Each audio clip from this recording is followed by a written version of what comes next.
If you lived in ancient Greece, your understanding of the universe was defined almost entirely by the epic poetry of figures like Homer and Hesiod. In this poetic framework, the cosmos was a byproduct of a highly dysfunctional, anthropomorphic family of gods residing on Mount Olympus. When looking at a bronze figure like this one, whether representing Zeus or Poseidon, a Greek citizen saw the literal cause of natural phenomena. Storms at sea, the changing of the seasons, or the shifting fortunes of a battlefield were attributed directly to the capricious moods and grudges of these specific deities. This raises a difficult question about the history of human knowledge. How did Western thought manage to transition from an unpredictable mythological system into the rigorous, organized pursuit of scientific laws? The answer requires us to recognize a counterintuitive truth about the earliest philosophers. They did not destroy their myths, they abstracted them. The connection between myth and science is explicitly documented by Aristotle in his text, The Metaphysics. He observed that human beings first began to philosophize because they experienced a profound sense of wonder at the cosmos and the strange physical phenomena surrounding them. Because myths are composed almost entirely of these exact same wonders, Aristotle drew a surprising conclusion. The myth lover is, in a very real way, already a philosopher. The poet composing an epic and the early natural philosopher observing the stars share the exact same starting motive. Both are driven by an acute awareness of their own ignorance, and both share a desire to make sense of their environment. The birth of natural philosophy refined the standard of proof required to satisfy that human impulse for cosmological understanding. Hesiod's Theogony represents the Greeks' first attempt to build a comprehensive cosmology. It answered the question, why is the world like this? Strictly through genealogy, it tracked which god birthed which god, mapping the physical universe as a massive family tree. The epistemological standard of this era was absolute. Claims of truth relied entirely on divine revelation, provided exclusively by the muses to chosen poets. The pre-Socratics recognized a fatal flaw in this system. Relying on poetic inspiration produces stories, but it cannot produce verifiable knowledge. They proposed a new philosophical method. Instead of waiting for divine revelation, humans could rely on the direct, rigorous observation of the natural world itself. This established a strict new rule for inquiry. To claim true knowledge, an explanation of nature must rely entirely on natural terms, without appealing to human-like gods. By rejecting the authority of the muses, these early thinkers forced themselves to find a completely new, observable starting point for existence. They called this new starting point the arche, the first principle, or the underlying element from which all things originate. Thales of Miletus proposed a radical hypothesis. He argued that beneath the diverse multiplicity of the physical world, beneath rocks, trees, and flesh, there must be one single foundational material. This diagram illustrates Thales' conclusion.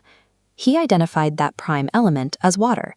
It is essential to biological life, and it possesses the observable ability to change physical states between solid ice, liquid, and vapor. Subsequent thinkers debated Thales fiercely. Anaximenes argued the true arche was air, while Heraclitus insisted it was fire. Regardless of the specific element they chose, these thinkers redirected human inquiry. They moved past the actions of the gods to investigate the universal material itself. Identifying the material makeup of the universe immediately created a new intellectual roadblock. Aristotle later critiqued his predecessors on exactly this point. Knowing that an object is made of water or earth does not explain why that stuff changes, moves, or organizes itself into complex shapes. He used a practical analogy. Raw wood does not magically assemble itself into a bed. Raw bronze does not spontaneously shape itself into a statue. The pre-Socratics successfully found what we called the material cause, the ingredients of reality, but their model completely lacked an explanation for movement and transformation. Identifying the raw materials of reality is philosophically useless without a rigorous framework to explain how and why those materials interact over time.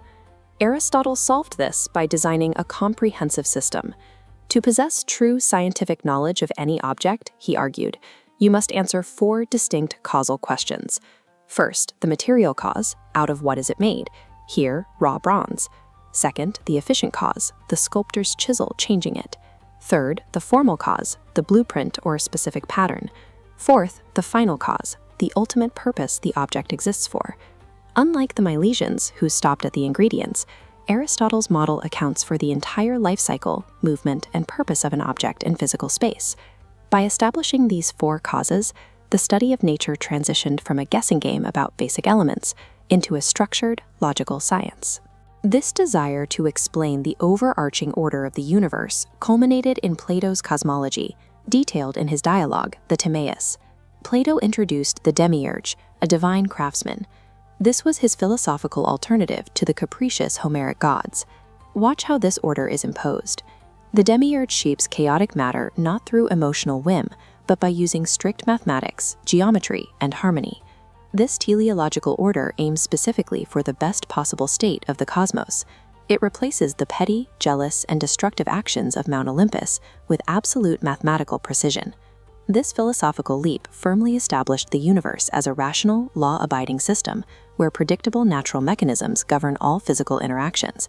The transition from myth to philosophy was the process of replacing cosmic caprice with cosmic regularity. The linear structure of the text on this papyrus fragment represents the moment the wonders of the cosmos became intelligible to human reason. By abstracting the mythology of their ancestors into the concepts of the arche and universal causality, early philosophers laid the permanent groundwork for empirical study.